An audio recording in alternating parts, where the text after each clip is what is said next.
Well, thank you for that kind introduction. And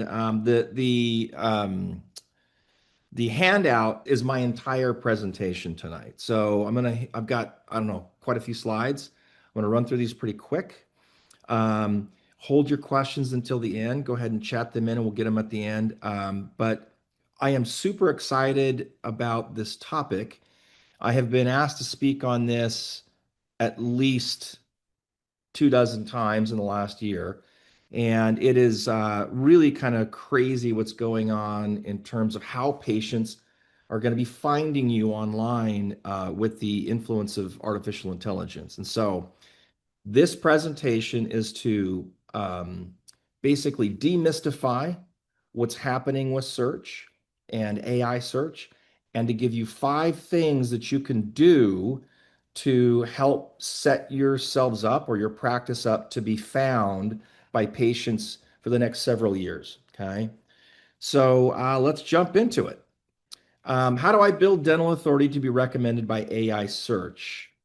Okay, first, before actually one more thing before I jump into it. I started a podcast last year because there's so much movement in the kind of the AI tech space. There's like if you've been to any kind of a dental event where there's sponsors or booths, it is just nuts to see how many software companies, AI companies, tech companies have just appeared out of nowhere.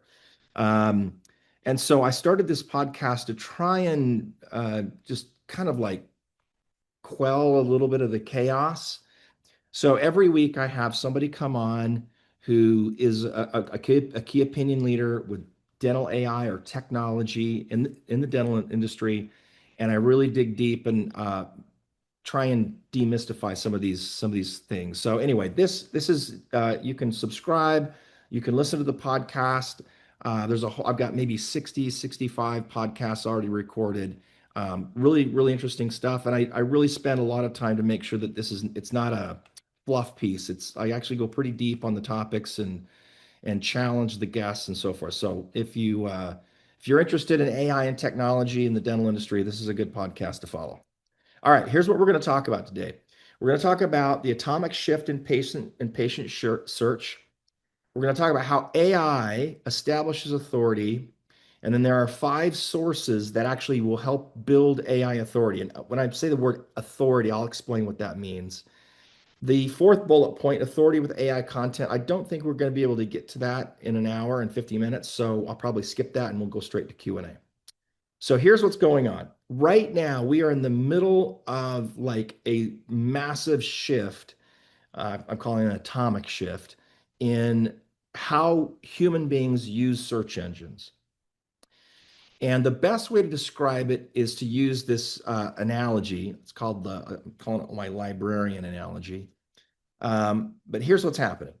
So people are using ChatGPT now. And the difference in using like ChatGPT or an AI search engine versus how we used to use like Google, traditional Google search, is like this. Way back in history, there's this place called the library where you would go and you had to study for a test or something, and you go into the library and you tell the librarian, hey, I'm studying for this test on endodontics or whatever it might be. What books do I need to check out? And the librarian would give you a list of books and you check them out and take them home and go do your research. Okay. That's like traditional search. That's like using Google like 2 or 3 years ago before there was any AI overviews or anything. You would go online, you'd ask a question, and Google would go out, find the resources, the links, and then you would go read the pages, right? You'd click on a link and go read the resource, click on the link. And those links were like books at the library. Okay. Now it's like this. You walk into the library, you walk up to the library and you say, I'm studying for a test on endodontics. And then the librarian just says, what are the questions? I have the answers. There's no more research. You don't have to do research if you don't want to. The AIs have been built to understand all of the information to answer our questions. And that's kind of what we want, right? We don't want to have to do research unless we need to, right? We just want to go online, ask a question, and get the answer as quick as possible. So that's why when ChatGPT launched over 3 years ago, it almost immediately began, people started using it as a search engine. And it was a little wonky in the beginning, but now it's actually really good. Okay. So what we saw happen when ChatGPT launched is we watched about 10, it's almost 20% now. Okay. Almost 20% of all search traffic left Google and started using ChatGPT. Now, that may not sound like a lot, but Google's a $2 trillion company, and that's like worth hundreds of millions of dollars in search ad revenue. Okay. So Google kind of freaked, all right? Well, everybody freaked out. Like, what's going on, right? So Google developed Gemini. You've probably seen Gemini commercials like Google Gemini or Gemini, how do I fix this chair or whatever. They're all over the place now. Or you see the AI overviews in the search. When you go do a search on Google, you'll see the AI overviews. Those AI overviews are from Google Gemini, which is Google's large language model. It's a competitor to ChatGPT. Okay. So why did that happen? Well, it's because the search mechanism the AI search mechanism is easier to use. We actually get what we want quicker, right? Rather than doing our own research. So all of a sudden, this search, this kind of behavior, online behavior started moving and Google kind of freaked out. So, and it's not going to change. Okay. We are on a path right now where in the very near future, probably before the end of the year, our entire experience in search, when I say search, I'm just talking about going online and searching for something, okay, is going to be directly with an AI. The 10 blue links on the front page, they're probably going to go away. At least most people are talking about, geeks that are kind of researching the stuff, and the inside word at Google and Bing and all these search engines is that the whole function of how search used to work is just not going to be the same. You're just going to go to Google and it's going to be like working with ChatGPT. You're just going to ask it a question, it's going to give you the answer. Okay. That is the future of how we are going to interact with our search engines. And that prediction is that it's going to be full AI mode, at least Google, before the end of the year. Okay, that's the word on the street, so to speak. Now, here's the problem, and here's where kind of the rubber meets the road for a dental practice or for any kind of a business. There's something called zero clicks. Okay, a zero click is when I go onto Google and I do a search. I'm trying to find a really great dentist near me that accepts Delta Dental. Let's just say that that's the search phrase. Okay, and I do that search and I hit enter. 60, actually, when I made this slide, it was 60%. It's now 68%. And I made this slide 6 months ago. Okay. So this is how quick it's rising. 68% of all of those searches, my search, your search, anybody's search, do not end with a click. Meaning, when I hit the enter button on my search query and I get the result, I don't click anywhere because the answer is given to me. I don't need to click. I mean, Google tracks this, right? I do a search, I get my results. I don't click anywhere because the phone number is right there. The answer to what I'm looking for is right there on the page. Okay. So this is called the zero click phenomenon, which is that more and more of the search engines are switching to AI or moving to AI, specifically Google, but all of them are. And because the AI gives us the answer, we don't end up clicking anywhere. Now, what does that mean? Well, that means that you, as a dental practice, are getting less and less clicks from search engines to your website. Your website in the past has been kind of the doorway to your practice on the internet, right? It's the who you are, right? I mean, people go there to kind of find out about you, that and your social media accounts, right? But because when a patient does a search for something specific, the AI has the ability to give an answer and I don't have to click anywhere. It can like grab the phone number. It can give me the address. It can say, hey, this is the best dentist with the highest reviews or whatever. Nobody's clicking to your website. Then what's the problem that we're running into, or the conundrum is that if your practice is not recommended, if it's like if I ask who's the best dentist that accepts Delta Dental and the AI is not saying it's you, it's somebody else, no one's going to see you on the internet. Like, no, like, unless they already know you, unless they're looking for you, like they're a current patient or they are referred to you. But if they're just searching for a great dentist and the AI doesn't recommend you, they're not going to find you. That's the scary truth of kind of where this whole thing is going. And so the claim that I'm going to make, or that I have made, is that in the very near future, this year, within the next year, a practice that is well optimized for AI, meaning the AI recommends your practice as the quality, verified, authoritative practice in your area, that the AI will become your main referral source, bigger than any referral source you have, bigger than your patient base, everybody. If you can get the AI to recommend you, then that will become your number one referral source. That's my claim. Okay. So the question is, how do you do that?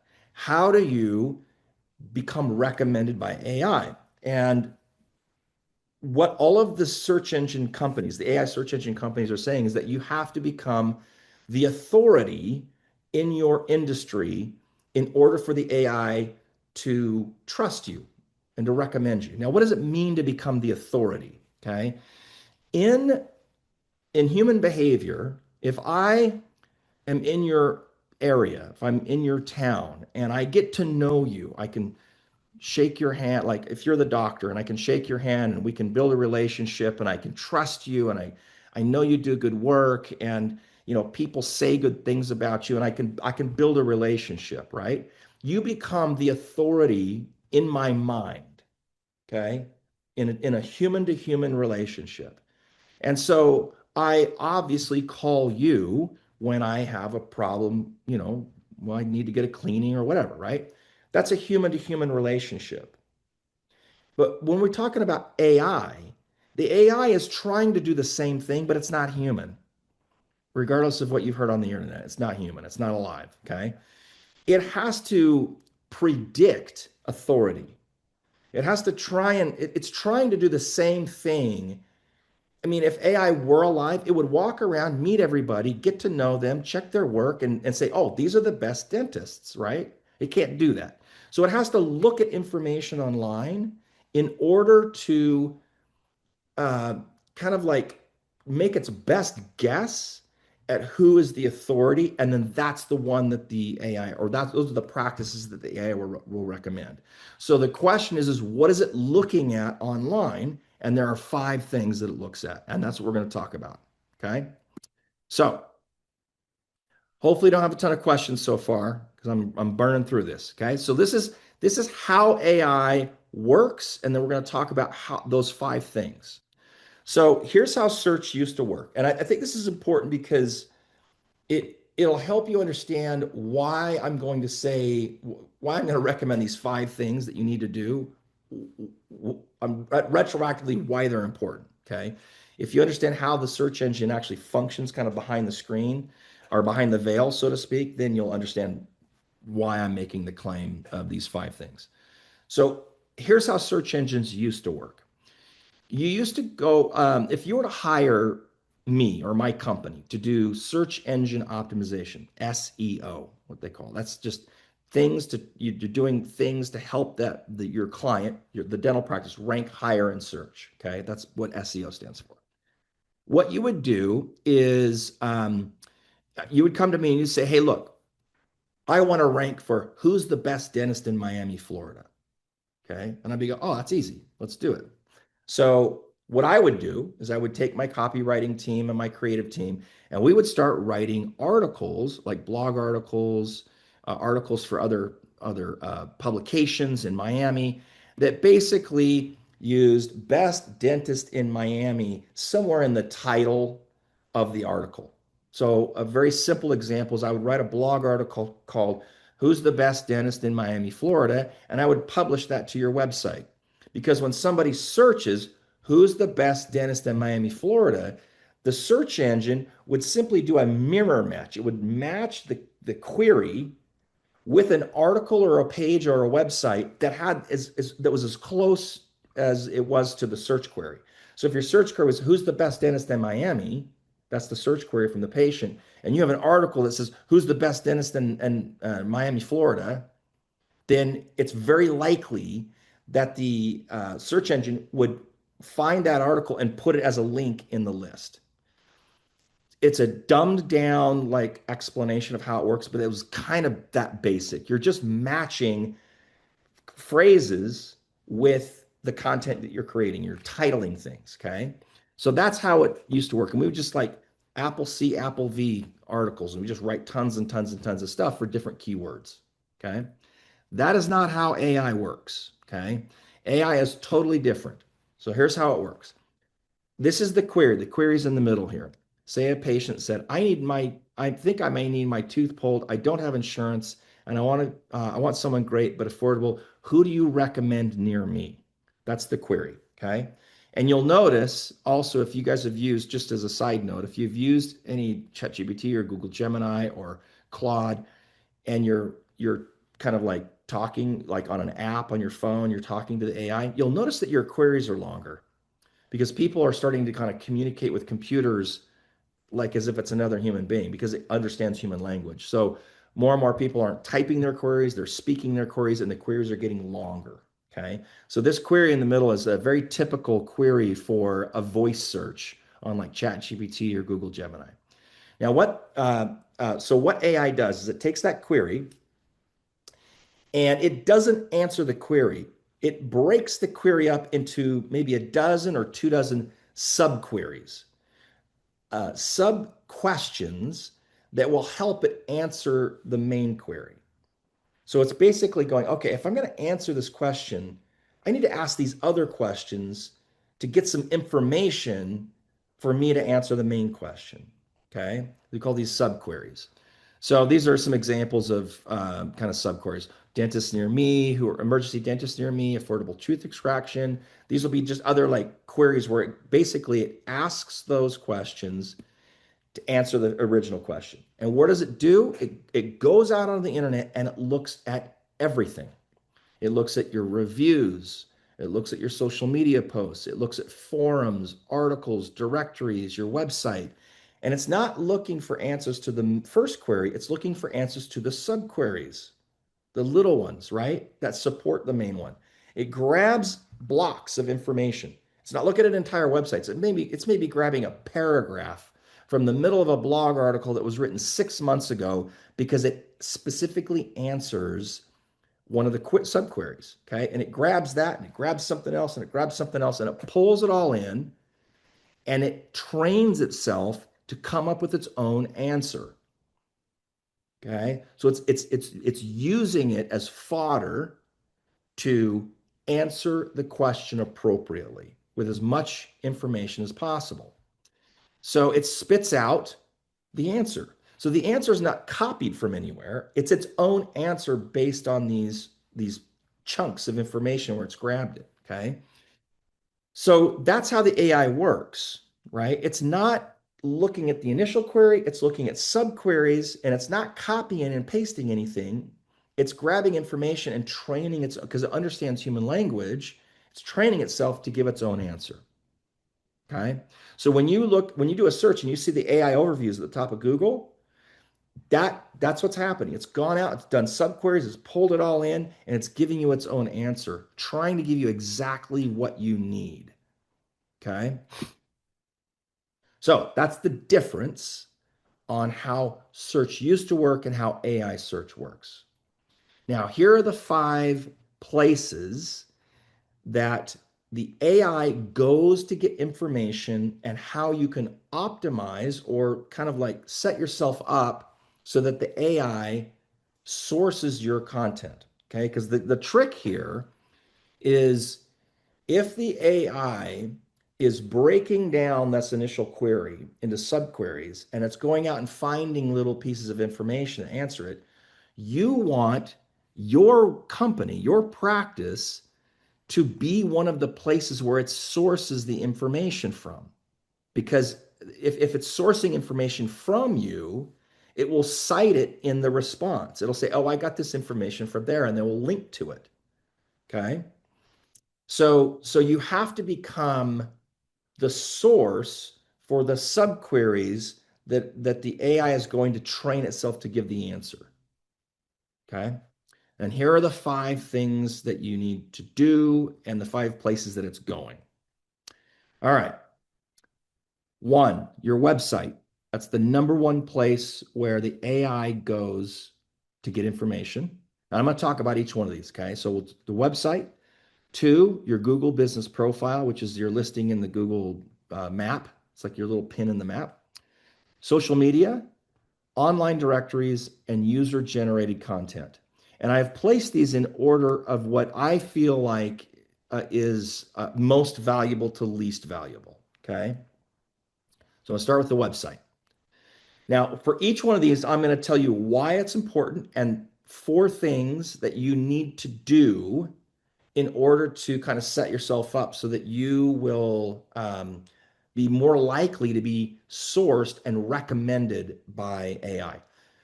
Excuse me. All right. Number 1, website. So even though, like I talked earlier about 0 clicks, even though 0 clicks are on the rise and people are less likely to go to your website because they're getting their answers in the search engine from AI, the AI is looking at your website as a primary source for information. So your website is still hyper valuable because the AI is going to look at that first to get information about you. Okay. So you don't need to dump your website. You absolutely have to have a website, but you have to kind of structure it a little bit differently. Okay. So the first thing you have to do is it has to be wicked fast. The AI is doing so much computation between the point when I type in my query and I hit enter to its response, its AI response. I mean, you've seen how quick it is. It's a fraction of a second. In that time, it's breaking that query into subqueries, going out, finding all the information, pulling it back into its own brain, and spitting out the response. If your website doesn't load in like a fraction of a second, it skips your website. It's not even going to look at it. It's too slow. Okay. So website speed is a big freaking deal moving forward if you want to be recommended by AI. If your website is slow, then it just skips, it's not going to source it. Okay. So, and this is a technical thing. If you have a marketing company, if you don't have a marketing company, call me. Okay. Matter of fact, I will do speed tests on anybody on the call today. I have a tool. I can do speed tests and I can tell you if it's fast enough or not. Okay. At the end of this, I'll give you a little QR code and you can fill that out and I'll do it for you and then send you my results. Okay. But it's got to be really, really, really fast. Okay. That's one thing. 2, write your website for answers, not just information or not just statements. Okay. So if you have a teeth whitening page or a dental implant page, the title shouldn't be dental implant or teeth whitening cost. It should be how long does teeth whitening last? Or the page should have questions built into the way that it's written, as if you're stating the question that would be asked by a patient. Okay. So it sounds a little bizarre because usually when we write copy on a dental website, if I'm on your team and I'm doing your marketing, I kind of like to speak to the patient, right? Here's how we do this, here's how we do that, this is why we use this is why we do that. We're educating. Okay. But what we want to do is we want to remember that the AI is not looking for information, just information in of itself. It's looking for answers to the subqueries. So you want to write the copy in a way where you're answering questions so that it'll see the question. It may, if somebody searches, how much does teeth whitening cost? And if you have a little block of copy, and the title of the paragraph is how much does teeth whitening cost? And the answer is right there. It's very likely to grab that and use it in its response and cite you or source where they got it from. Okay. So if you're looking at your website copy and it's not written in kind of a very kind of question answer format, you're going to have to rewrite the copy. So practices come to us. They're like, I want to rank higher for AI. We're like, we look at their website and we're like, we got to rewrite all the copy on your website. And we're doing it day in and day out. Okay. So you're writing differently.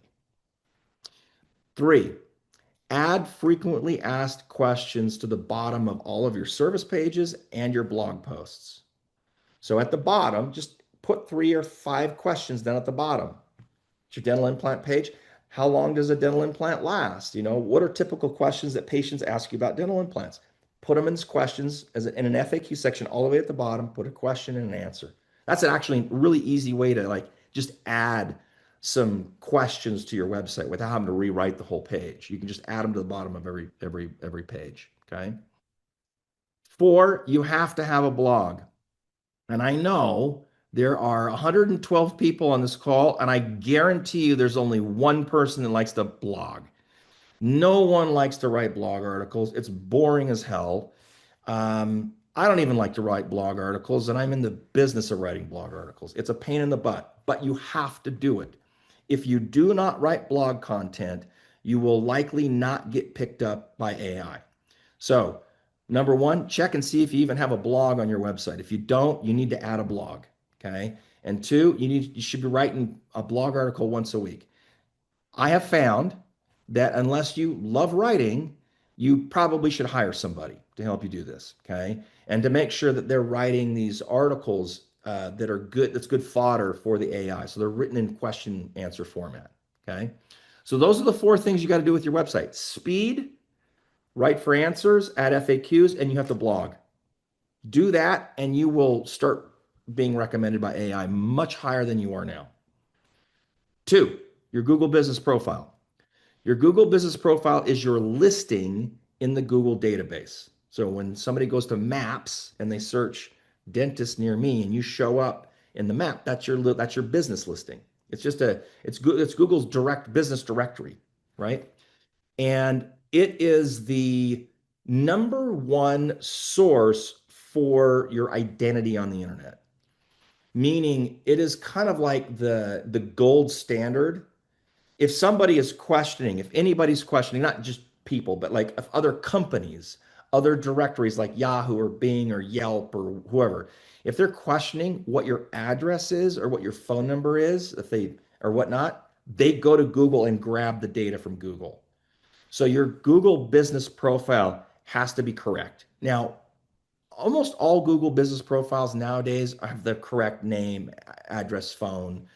Back in the day, they were all messed up, but most people's are probably pretty good. Okay. But there is one thing that you want to definitely check, and it's called your primary category. If you're a GP, you want your primary category to be dentist. If you're an endodontist, you want your primary category to be endodontist. Pediatric dentist, pediatric dentist. Okay. There are some options where you can select your primary category that I would not recommend. One, there's an option for dental clinic, and people in Canada use dental. They call themselves dental clinics. That's kind of how they reference what a dentist is. But nobody in the U.S. searches dental clinic. They always search dentist. So if your Google business profile says you're a dental clinic, it's usually like right under the name. So when you find your listing in the Google map, you look at your name, right below it, it'll say dentist in and the name of your city. If it says dental clinic, you need to change it to dentist. Or if you're an endodontist and it says dentist, change it to endodontist, but make sure that your primary category is correct. 2, you can post to your Google business profile like a social media account. Most people aren't doing it. Most practices, almost virtually nobody does it. But it's kind of like a social media account. Now, nobody follows you on Google, your Google business profile. People don't follow your, I'm going to call it your GBP, just to the acronym. Nobody follows your GBP, okay? But it's owned by Google. And if you're posting content to it, pictures, photos, video, a link to a blog article, it sends signals to Google that you're alive, right? And you're in business and that you care about your listing and you will start ranking higher. I've watched this for 16 years in the dental industry. Practices that actively post to their Google business profile rank extremely high in Google Maps. So you can post to it and you post to it like you're posting to a social media account. Three, there's a section in the editing panel, like in the back end of your Google business profile, that allows you to add services. Now, these are not seen, like if I was to look at your GBP in Maps, it wouldn't show all the services that you offer. It doesn't show it visibly to the public.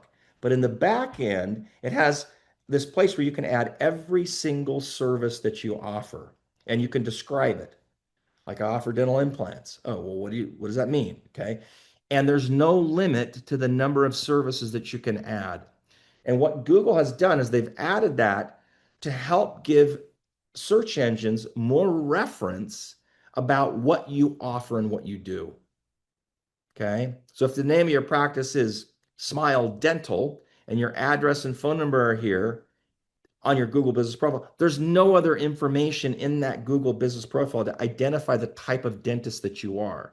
But you can add services to give it some clarity, to give it more distinction about who you are. So, for example, if somebody searches, I'm looking for a great dental implant dentist that is pain free. If you have pain free dental implants, right, as a service, you are very likely to show up in the Google map because the search engine query matches a service inside of your Google business profile. Okay. So you want to add services, hundreds if you can. And then you want to get a bajillion Google reviews. Now, we're not going to go into it in detail here because we won't have the time, but Google reviews are like, I mean, I have a whole sequence in here that talks about how to get more Google reviews. I'm not going to go over that. If anybody's interested in how to get more Google reviews, I have a really simple system to help you get hundreds. Just let me know. But the reason why you want Google reviews, they can help you rank. You'll actually rank a little bit better in Google Maps if you do. But more importantly is that approximately 75 to 80% of all patients referred to your office, doesn't matter where they come from, okay? They could be a patient referral, they're referring their friend. It could be they saw a billboard. It could be that they saw your practice driving home. It could be that they saw a social media post. It doesn't matter. An ad, a print mail piece.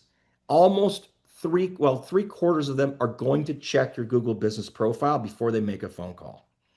And if your Google business profile looks like shit, they aren't going to call. So when a practice comes to us, they're like, I want more new patients and I have this much money to spend. I don't care how much money they've got. If their Google business profile looks like junk, like half the budget is going to get wasted because everybody goes and looks at your Google business profile and they check your reviews. So you have to first start with getting a ton of great reviews. That is the number one thing you do if you want more new patients, because everything you do after that is supported by that great review profile. Okay, so get a ton of Google reviews. All right, 3, social media accounts. All right, so we kind of were the originators of dental social media. Like, when we got started in 2009, we called ourselves My Social Practice. We did that because our main product was a social media product, and we were like years ahead of the game. And the problem with social media is that it's really, really difficult to attribute a value to the activity. Like if you post something on social media, in Facebook or Instagram or wherever, whatever social media account, how do you know what that's worth? What's the activity worth? If you assign one of your teammates to post twice a week or once a day or whatever, how do you know if it's actually worth the time and the energy? It's really tough. It's like almost kind of like a gut, kind of like, oh, we've been posting for 6 months actively, and it seems like it's working. It feels right. People talk about our posts and stuff, but it's really, really hard to track. Okay. Now I'm not, I'm just talking about posting to posting organically to social media. I'm not talking about running ads on Facebook, because if you run an ad and you pay for it, you can track that. But I'm just talking about organic posting to social media. Okay. So if you were to come to me a couple of years ago and you say, hey, Adrian, I really want to build my practice and I want to get more new patients for dental implants or Invisalign or whatever it might be, and I really want to focus on social media, I would say, I don't know if you want to do social media. It's hard to track. Okay. But last June, okay, so June of 2025, a year ago, all of the search engines started indexing social media posts. Now, what does that mean? If content is not indexed, it means that the search engine isn't even looking at it. Okay. So when we interact with the internet, when you go to Google and you do a search, you're not searching the entire raw database of the internet. You're searching Google's indexed version of all of the content. Okay. Google has the internet is just a giant mess with no like connect, like it's just a big mess. Google, the reason they're $1 trillion company is because they've organized it in a way and you can search it. Okay. And in order to be searchable, you have to index content. Like if you build a website, you have to index it with Google. You send it to Google and say, hey, here's a new website. Put it in your index so that when somebody goes to Google and searches, you can be found. Okay. Well, before June of last year, no social media content was indexed, meaning Google wasn't even looking at it. Now it is. And the AI search engines are eating it up. So if you actively post content in social media, it's helping you rank higher in search engines now. So it is absolutely critical that if your goal is a new patient growth, you have to be doing social media now. You can't do search engine optimization without social media. Okay, that's why it's so important now. So here are the things you need to do. You need to post in 5 places if you're a GP. A GP, pediatric, ortho, these are the places you want to go. Okay, Facebook, Instagram, YouTube Shorts, TikTok, and your Google business profile. Those are the 5 social media accounts you want to publish to. Okay, you can publish the same content to all of them. It doesn't, you don't have to publish different content. You can publish one piece of content to all of them. Those are the places you want to go. If you're a specialist, you want to add LinkedIn, okay, as a 6th spot, because a lot of your referral networks and the interaction between doctor to doctor interaction is super helpful in LinkedIn. 2, you want to focus on YouTube Shorts. I've got that as one of the 5 accounts. Google owns YouTube Shorts. It's skyrocketing in usage. People are using it like crazy now, and it has a direct pipeline to Google. Google owns YouTube. So the more you post on YouTube Shorts, the better you're going to rank higher. You're going to be found more often. Okay. 3, you want to prioritize video over photography. Video gets twice as many views and it gets 1,200% more engagement, more shares, more comments, more likes, that kind of stuff. So you want to publish video content more often. And that's always kind of a problem because the question is what are you going to post? Right? So if you're not publishing video content, okay, here are some general like tips and tricks. Okay. The tough part of video content is, well, one, people don't like to be on video. Some doctors just like, I'm good. I don't want to be on screen. You got to find somebody who's at least okay being on screen. And it doesn't have to be the doctor. Okay. It can be anybody on your team. Um, that's one issue. The second issue is like, what are you going to do? Like, are you just doing crazy dance videos every week? Is that even something you want to do? Is it stupid? Whatever. So you got to come up with like, you don't want to spend time thinking, oh, what should we do next? That becomes a waste of time. You need to come up with a theme. Okay. So, that helps to answer and quickly get you to the point of like, we need to shoot the content this week and this is what it's about. So, for example, Mythbuster Monday, okay? It's a theme. Every Monday, you bust a dental myth, okay? It gives you the time, it gives you an idea. It makes it easier for you to find a myth that you can bust and you just shoot something on Monday. Wine Wednesday. I have a lot of doctors that will sit down and just do a talk to screen about their week and drink wine, and they shoot it as a video and publish it, and it's great, right? Super personable, whatever. You can come up with a theme like that. The other thing you can do is I have for all of our social media clients, we give them an idea every week, and I am happy to give you this idea for free. But it's like a curated a trending social media post that translates into dentistry. It can be used for in dentistry. Okay. So these are sometimes they're like gimmicks, sometimes they're educational, sometimes they're fun dance kinds of things or whatever, but we're looking for trends, and trends are always changing on social media. So every week we kind of package an idea up and we send it out in an email. And it says, here's the idea, here's how long it takes, here's how you do it, shoot it like this, publish it, da da da da da. Okay. At the end of the presentation, along with like getting that speed test, anybody that fills out the QR code, I'll just put you on the list to start receiving this every week. So you can just do this one idea every week. Okay. It makes it really easy to just let's do the idea that my social practice gives us. Okay. All right. Online directories. Directories are business databases, okay, that are all over the internet. So all these are business databases. All these are directories. Google's a directory, Bing's a directory, Yelp, Health Grades, Vitals, Best Dentist Network is another one. Um, Geez, there's just tons of them. You see them all the time. ZocDoc is a directory. The reason why directories are so extremely valuable is, and that you're listed in them, is because the AI search engines are referencing directories as primary sources of information about your practice. So if I were to do a search, or maybe you could test this, you could go do a search on ChatGPT.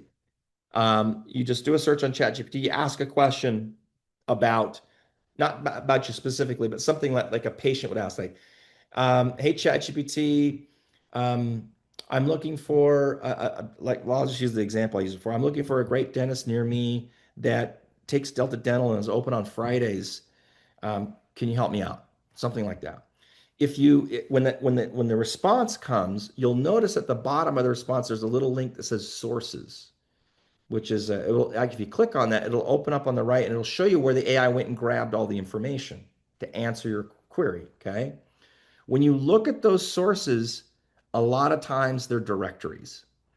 And the reason why AIs, search engines, are looking at directories is because they're validated, verified information. They're not just grabbing they don't know if they find some weird piece of information online, if it's actually validated. But these are companies like Yelp and Health Grades that are founded on providing verifiable information about your practice. So they're a good resource for AI search engines.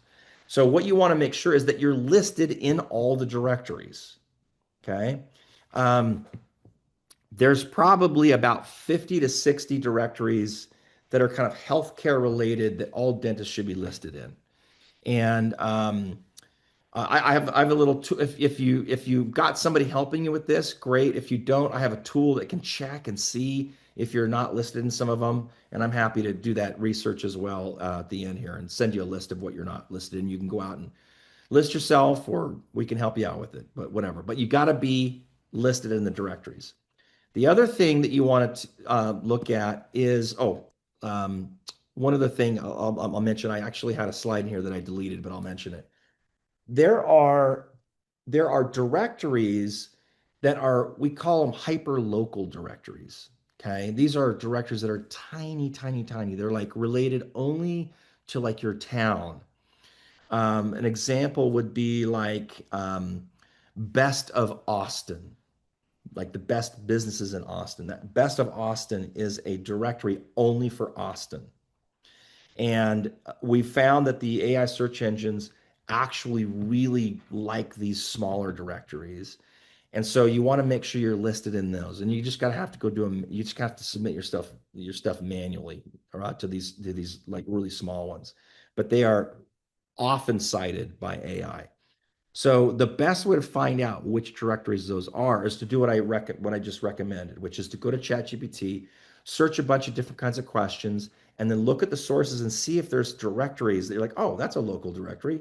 Are we listed in there? Or are we not? So that's how you basically figure it out. And you want to make sure you're listed in those. Okay. Not a lot of doctors and dental practices like, because it's like ditch digging, kind of like digital geeky work. It's something that we do if you need help with it. Okay. All right. And the last thing is user generated content. So user generated content is content online that you didn't write, but it's written about you. And the main sources for user generated content is your reviews, what people say about you in your reviews, and your social media posts. What people are saying in response to when you post something. So because the search engines are now indexing social media and they're indexing your review, the words, okay, it is like super important that you do the two other steps, which is get a bajillion Google reviews and start posting on social media. But you can't just post anything on social. You have to post something that actually gets somebody to like respond. If you can get your patients to like comment, say, oh, I love you guys, or you guys are great, or that was hilarious, or oh, thanks, thumbs up, emoji, whatever it might be, it is heavily influencing your authority, right? Establishing authority, because it's not, if somebody else says something about you, it's so much more valuable than if you say it about yourself. Okay. So all that is being indexed and read by the AI search engines. So the more you can get, the better off you're going to be. Another site is like Reddit and Quora. These are like massive like online forums where people can ask questions or make comments. And the AI search engines, ChatGPT, Google Gemini, are looking at that content as well. So if you happen to have somebody say something about you in Reddit, it's getting picked up by the AI search engines big time. So you want to increase your UGC, your user generated content. You do that by asking for reviews and posting on social media primarily. So social contents, reviews, Reddit, and Quora. All right. So those are the 5 things. It's a lot. Website, Google Business Profile, social media, online directories, user generated content. If you can establish a system that really builds on this, you will get recommended by AI. You'll get a ton of new patients. I've already seen it start happening, and it's getting stronger and stronger as more and more people are using AI in their search engine. And when, like I said early on, when Google moves to full AI mode, it's all going to be Google Gemini. They're going to be interacting with. So that's how you become the dental authority. All right, we got 10 minutes. Let me just wrap up with a couple things. First of all, I've given this presentation a few times and I freak some people out. And they're like, oh, hell, the world's going to end. The sky's falling. What are we going to do?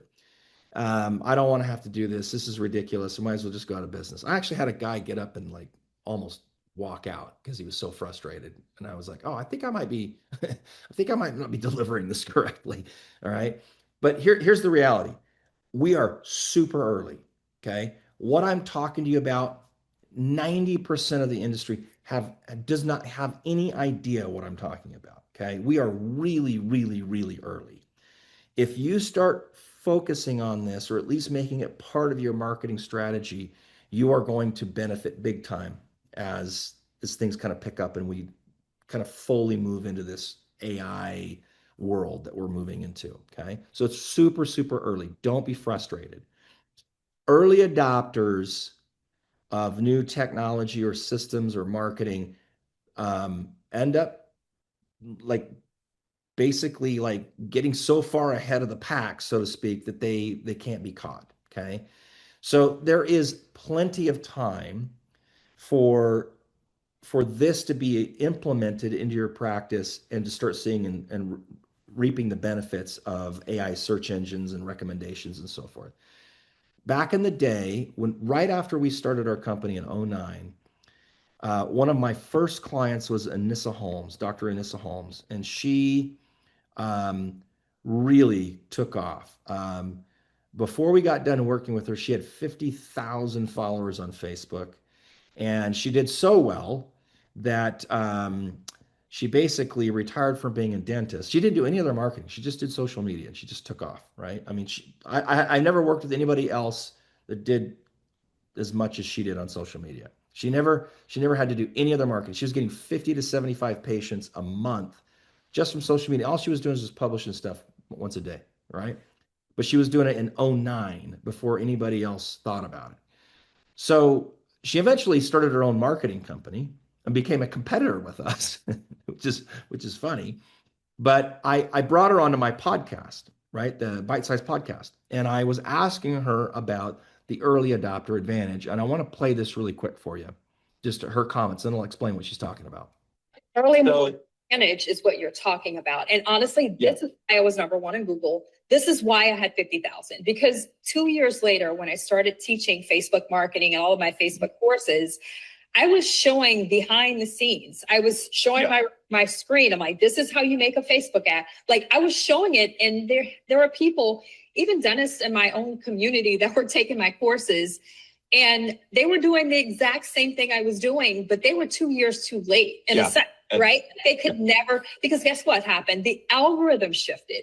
And so when people came in initially, for me, the only way that you would see my content again is if you were follow their page, because there were zero ads initially, right? Yeah. So when ads came along, the algorithm changed. All of a sudden, I had an unfair advantage. And I will tell you, that is what's going on right now. So she and I kind of are talking about AI search engines in this presentation, in this podcast, and what she's explaining there is that she got 50,000 followers before Facebook created an advertising product. Once they created their advertising product, you had to spend money in order to get your content to reach people, unless they were already followers of you. If they were already followers of you, then Facebook would feed it, right? So what she was saying is that when the ad product came out, she didn't have to spend any ad money because she had 50,000 followers. Whenever she posted something, a lot of them saw it. But if you would come in after that fact and you didn't have any followers, you had to spend money to get followers. That's basically what she was explaining. Okay. So what I'm saying is that we are early on this AI recommendation game. Okay. And these 5 things that I've described to you are absolutely critical to setting yourself up so that you become recommended for lots of different services. So if you hit this QR code, here's what I'll do. This will help set you guys up so that you can at least know where you're at. And I'm happy to jump on a call and explain all this to you, right? After I do the reports and whatnot. But I'm going to do the speed audit on your website just to see if your website's fast enough. And it's not, I can tell you why it's not. And you can go to your dental marketing company and have them speed it up. Or if you don't have one, we can help you. Okay. I'm gonna add you to that weekly roundup. So I'm gonna give that to you for free. I right now only give it to our clients. So, but I'll give it to you for free. It's a weekly social media idea. Okay. I'm also gonna do an AI SEO audit. So an artificial intelligent SEO audit. And the audit will run like 200 queries. It's going to ask ChatGPT and Google Gemini 200 different typical search phrases that a patient would ask if they were looking for a dentist in your area. And the tool that I have will actually read through the response of the AI and see if you're listed in it, and if it sourced you or if it mentions you. And it kicks out a score and it says, you're being recommended well, or you're not well, or here's where we need to help, right? Or here's where you need some help. Okay. So if you do this by hand and you're going to do 200 queries, it's going to take forever. But this tool I've got will run it like pretty quick. It takes about a half an hour. Okay. So I'll run an audit so that you can kind of see, hey, we're already ranking really, really well, or we need some help with these terms or whatever it might be. So that's what I'll do with that QR code. If you want help, um, we would love to work with you. So just let us know. Let us know when we send you your audit if you have any questions. All right. Here's how you can contact me. I am happy to jump on a call with anybody, answer any further questions. Um, how do you increase the speed of your website? Okay, so um, as much as I sound like I know what I'm talking about, when it comes to like this is what we call technical SEO. It's like the guts of your website. Um, I can speak around it, but I actually have a team that does it. I don't know. I don't. If you ask me to do it, I don't even know how to do it. Okay, but basically, what's happening is this: is inside of a website, there is code that might slow down. There might be extra code, or there might be like old code. Like code gets updated over and over and over, and so you kind of have to update the code. If the code is outdated, it slows the site down. That's like one thing. Okay. Two, your images need to be compressed so that they load quick. Same with video. There is also plugins. Every website have plugins. Like you might have a plugin for your online scheduling. You might have a plugin for uh, a reviews widget, so you can display your reviews on your website. And sometimes those widgets, because they're not natively inside of the website. They're like another piece of software speaking to your website. They can slow it down. So what you're doing is you're running a test and you're seeing where it's slowing down, and then you're going to those pieces inside of the back end of your website and you're fixing the problems. I do this with our website all the time. So I just did it this last week. I did a speed test on my social practices site, and my on a score of 1 to 100, and you want to be above 90, my mobile speed was 38%. It wasn't like that a month ago. Something happened in the website that slowed the mobile version down. So I sent it to my team and I said, "Hey, fix this." They got in there. It was a couple little things. They tweaked it, and it's now 88% on mobile. So it's something that you don't just fix it once. You kind of have to keep your eye on it. I've noticed as I've managed my social practices site, I have a task to quarterly run a speed test and fix problems. So so that's kind of how you do it. Okay. I mean, that's generally. I wish I had a better answer for you. What's the next question? How can we get more Google reviews? Okay, I'll quickly go through the three-step process on this. Okay. One, you have to create a goal. Okay. A company goal, a practice goal. Okay. The best goal is something like we need to get 50 reviews this month or 100 reviews this month. Another good goal is to find any other practice that's kind of generally in your area with the most reviews and say, we're going to get one more review than those guys. And we're not going to stop until we do. You got to set a goal. Okay. One. Two, you have to incentivize your team, not your patients. You never want to pay your patients for a review. Okay. That's uh, unethical and it's frowned upon. But your team has to remember to ask for reviews. That is the key, asking for the review. And the problem that we run into in dentistry is who the hell has 5 seconds to ask for a review? Like nobody, right? So you have to create some kind of a team incentive in order to remind them that this is important and they need to focus on it for a period of time. Now team members, you know your team members better than anybody. Some of them are motivated by money.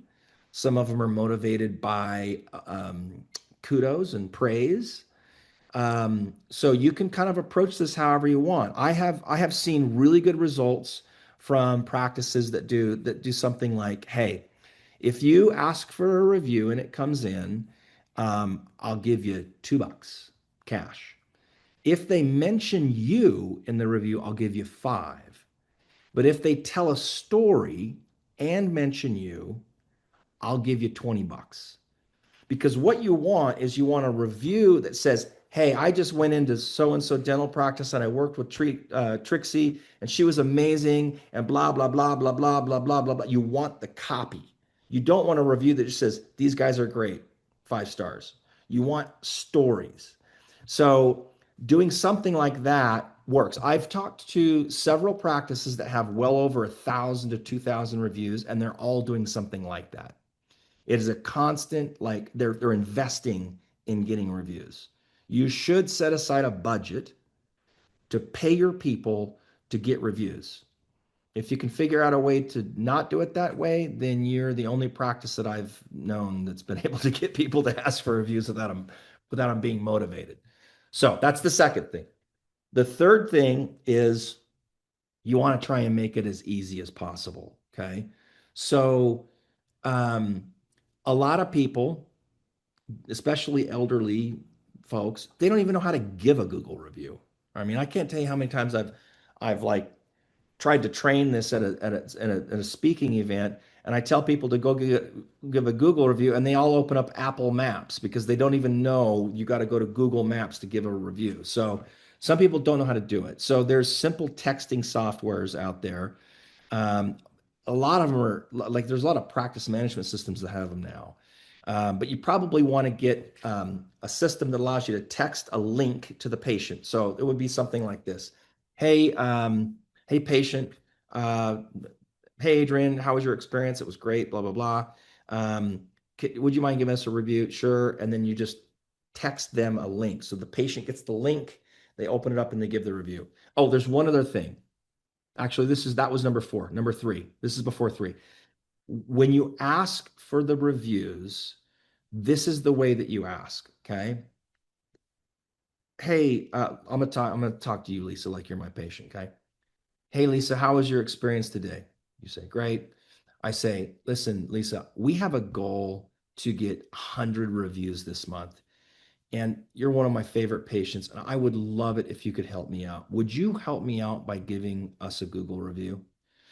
If you ask for a favor, would you do a favor for me? Could you help me out? Would you please, blah, blah, blah. If you train your team to ask for a favor, they will feel far less uncomfortable in asking for reviews. Okay. So you have to use a script.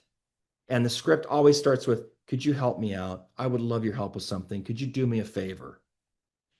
Think about it, right? If you like, I went to a restaurant a month ago or so, shitty service, freaking horrible. Okay. But the server comes up afterwards and he's like, he does this. He says this to me. It's part of my thing. I would love it if you could help me out. Would you mind giving me? And I wouldn't have given these guys a bad review. I wouldn't have given a review at all.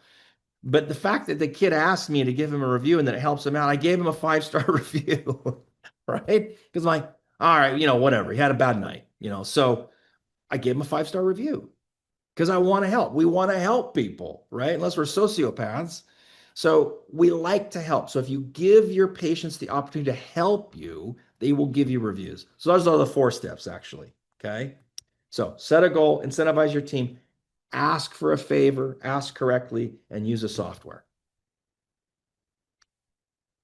Okay, thank you for that. We had several questions about Google reviews, so awesome. Yeah. And Adrian, I know we're over time, but I do have a couple of quick answer ones. If we could just get through Yeah. those. Yeah. Go Okay. ahead. Somebody wants to know when you say a bajillion reviews, what, What does that how mean? many is that? That is one more than a cajillion. No, I don't know. How many is a bajillion? I don't even know if that's a number. Okay, so the best way to measure, like to get an idea about how many reviews you should have is depending on where you're located. Okay, I mean, if you're in like suburban area, America, and you get most of your patients in a 3-mile radius, or a 1-mile radius, or a 5-mile radius, or whatever you're at, I would just look at all of the practices in that area and get a sense of who has the most reviews. Okay. So you're going to see a spread, right? You're going to see some that have around 500, some that have around 300. You see a whole bunch that have around 100. You're shooting for to be one of the practices within that area that has the most reviews. Okay. You don't always have to have the most, but you need to be playing in that space. Okay. You need to be playing in the space of like, um, you're among the upper echelon of practices that have the most reviews in your area. People, patients, flat out make decisions on how many reviews you got. So if you're kind of up in that tier, upper tier, then you're good. So if you see that a lot of the practices around your area, they have around 700, 800 reviews of maybe the top 2 or 3 practices, that's what you got to go get. Okay. And you might not do it in a month. If you're down around 50 or 100, it might take you 3, 4, 5, 6 months, but it'll pay off big time if you do. How do you change your Google business profile? So you have to be, every Google business profile is managed by a Google account. Okay. So your Google account, so my Google account for my company is my email, Adrian at mysocialpractice.com. That's that's the email address that owns my my Google account, and it manages my Google business profile, my social practices Google business profile. So if you have a Google account, you have a Google email address, you have a Google account, and you can basically use that account to claim a listing, your business listing, and then it allows you to manage it. Okay. And then what happens is if you're logged into that Google account, so if you're in Google and you're logged into the Google account and you search the name of your practice, you'll see an editing panel. Matter of fact, I'll just show you really quick. Hold on one sec. Let me just show you. I'll just pull it up. I'll show you exactly what I'm talking about. Okay, and while he's Yeah. doing that, everyone, I did just put in the chat box the course code, so you're welcome to grab that. But I will be emailing everyone the CE credit instructions as soon as this webinar is over. Also in the chat box is a link to the course handout, actually this entire presentation deck.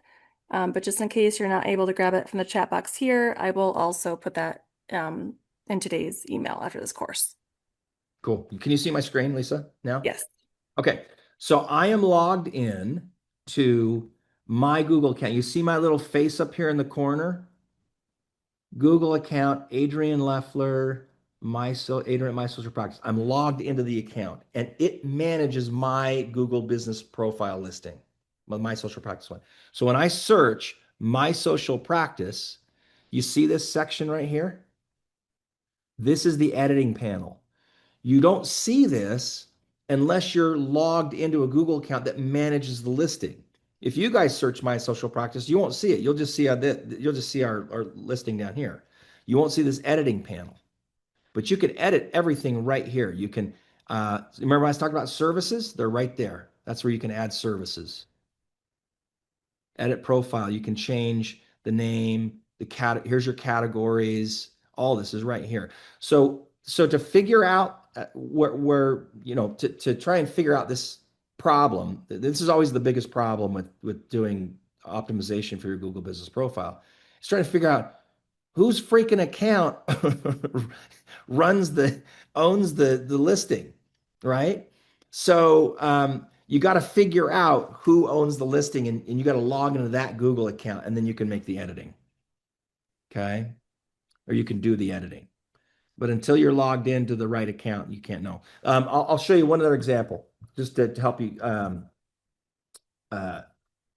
So Catapult Education. Okay. So why is it not pulling up? Dental. Oh shoot! Why is it not giving me the? Here, I'll just use a. I'll just find it. Okay. All right. So here we go. Salt Lake Dental. So I'm from Salt Lake. Okay. So this is I don't know these guys or whatnot, but I just searched their name, and over here you can see this is called their knowledge graph. This is the information in their Google business profile. I don't see the editing panel right here. Okay. But right down here, you see where it says own this business? If you click on that, it will tell you, it'll give you a partial email address of the email account or the Google account that owns that listing. So if you don't know who owns your listing, what Google account, you can just search the name of your practice and then click on own this business and it'll give you a partial and you go, oh, okay, that's so and so's email address. Okay, we need to use that one to get in. That's how you do it. Okay, so Adrian, we do have like 3 or 4 more questions, but I know it's getting That's late. fine. So I'm fine to stay on. If people will hang on, that's fine. okay. It's a good idea. Um, so for the YouTube shorts, how long should they be? They could be as long as they're entertaining and interesting. I would say you probably wouldn't go longer than or less than 10, 15 seconds, and probably not much longer than 2 or 3 minutes. But really, you're just shooting something that's interesting, and it could be 20 seconds long, and that's fine. What you're shooting for, what you're looking for here is for somebody to comment. So more is not always better with YouTube Shorts. It's quality content, interesting content. Does AI only look at recent reviews? No, it looks at all of them, but it does emphasize more recent reviews. Okay. I mean, Um, it'll look at all of them. If I think, well, you know what? That's actually probably a pretty good question. I should pull back on that. If you have reviews that are 10 years old, it's probably not going back that far.